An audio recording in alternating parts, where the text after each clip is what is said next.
by Japanese pharma company Eisai, and US biotech firm Biogen may get accelerated approval from US regulators as soon as today.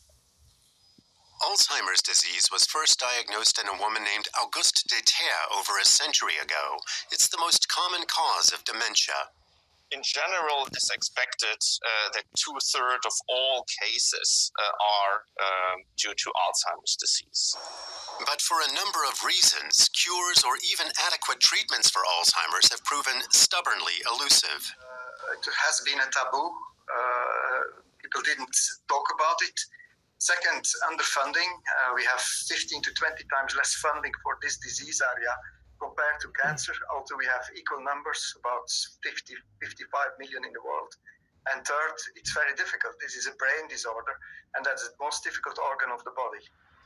As Alzheimer's disease progresses, clumps of protein called amyloid form in the brain of the affected patient.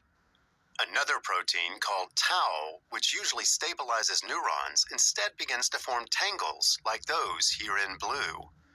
That also plays a key role in degeneration.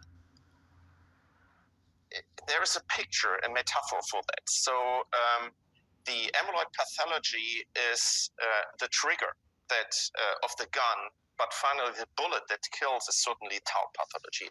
Lecanemab, the new Alzheimer's treatment, slows the formation of plaques in the brain.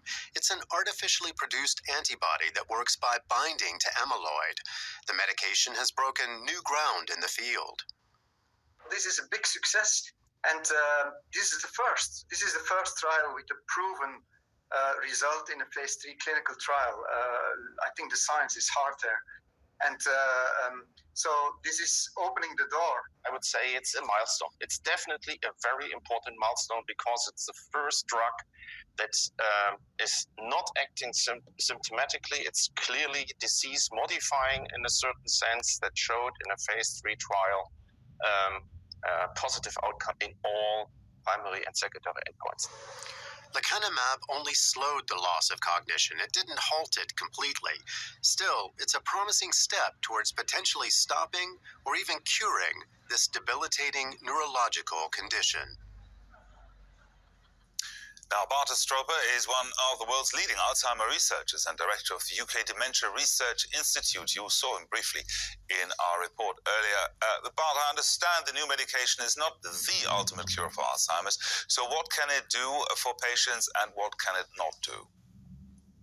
Well, what the trial shows is that it slows the decay so that people remain longer at a certain stage of the disease, and overall, it's a mean. We need to be.